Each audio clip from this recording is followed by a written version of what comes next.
थी, सबको मालूम था। इस बारे में मैंने पहले भी आपको जानकारी दी थी कि ऐसा होने जा रहा है, ऐसा हो सकता है। उसका मतलब ये है, जो मुख्यमंत्री है आज के मिस्टर एकनाथ शिंदे, उनके ऊपर जो डिस्क्वालिफिकेशन की जो तलवार लटक रही है वो जल्दी ही गिरने वाली है। उनके साथ 16 विधायक जो शिवसेना से फुट कर गए थे वो डिस्क्वालीफाई हो जाएंगे और सरकार अनस्टेबल हो जाएगी। उसके लिए ये नया सपोर्ट लिया है। और मैं और एक बात कहता हूं, अभी चंद दिनों में महाराष्ट्र को और एक मुख्यमंत्री मिलेगा। सर, इसके बारे में लोगों ने शपथ ली है वो सेंट्रल एजेंसी के रडार पर है। अभी आप उस बारे में जनता सोचेगी, जनता बोलेगी कि सरकारें कैसी बनती है महाराष्ट्र जैसे राज्य में और केंद्रीय यंत्रणा का कैसा दुरुपयोग किया जाता है। आज फिर एक बार पूरे देश की जनता ने देखा। देखिए, महाराष्ट्र में तो खेला हो गया। अजीत दादा फिर से चले गए फडणवीस साहब के साथ, फिर से जाके निकाह कर लिया, शादी कर ली। 30 से ज्यादा एमएलए के एनसीपी के वहां पर चले गए, उनके साथ में मंत्री पद मिल गए उनको। तो यही है ना, ये पावर और सत्ता के लिए कुछ भी कर सकते हैं। और यही राष्ट्रवादी वाले थे जो हमको बोलते थे बीजेपी की बी टीम है, सी टीम है, डी टीम है। आज पूरा महाराष्ट्र, पूरी देश की जनता ने देख लिया कि असल में बी टीम कौन है। अजीत दादा ने यहां तक कहा कि पूरा एनसीपी मेरे साथ है। पवार साहब से भी बात हो गई, सबका आशीर्वाद हमारे साथ है।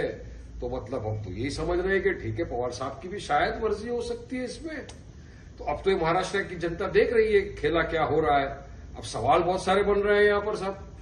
ये 70,000 करोड़ का स्कैम जो हुआ था, उसका क्या होगा।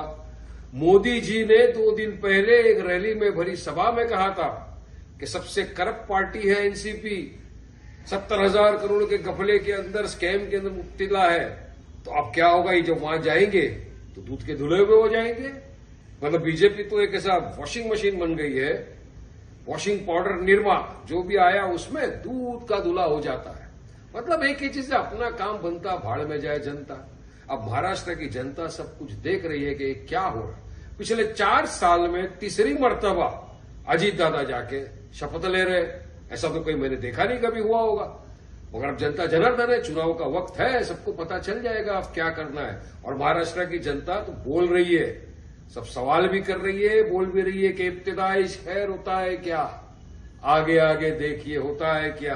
क्योंकि हम आप सब देख रहे हैं कि महाराष्ट्र की सियासत में क्या हो रहा है। सर, अभी जो महाराष्ट्र की सिचुएशन चल रही है उस पर आपकी क्या प्रतिक्रिया? देखिए, जहां तक सवाल कांग्रेस का है, कांग्रेस में कोई असर उसका होने का सवाल ही नहीं उठता है। आज भी हम ऑपोजिशन में है। एक तीनों पार्टी का गठबंधन था और कांग्रेस और शिवसेना उद्धव ठाकरे, हमारी तो गठबंधन अभी भी जारी है। राष्ट्रवादी का सवाल जहां तक आता है, अभी उनके साथ कितने लोग बचे हैं हम तो जानते नहीं। वो पवार साहब ने जहां तक कहा है कि वो रिवोल्ट है उनके पार्टी के अंतर्गत। तो अब पवार साहब को फैसला करना है कि जो एनसीपी अभी उनके साथ जितने एमएलएज हैं उनके बारे में उनको तय करना है कि वैसे भी गठबंधन तो जारी है हमारा, उसमें कोई बदलाव नहीं है। अब वो क्या चाहते हैं उनको फैसला करना है। मैं देख रही हूँ कि किस तरीके से भारतीय जनता पार्टी ने पहले जब शिंदे को लेकर गए, शिंदे को मुख्यमंत्री बनाया, कहा हमारी ये डबल इंजन सरकार होगी।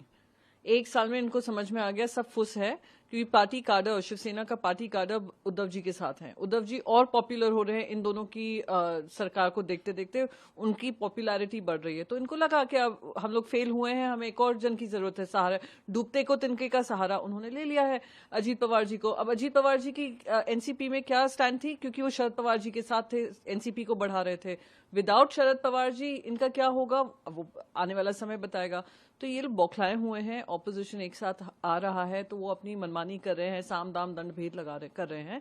पर ये कहीं से भी ये जो फॉर्मूला अपनाने की कोशिश की कि 2024 के लोकसभा इलेक्शंस को देखते हुए ये सक्सेसफुल नहीं होने वाला है, क्योंकि महाराष्ट्र की जनता इनका जवाब देगी। इसमें एक चीज और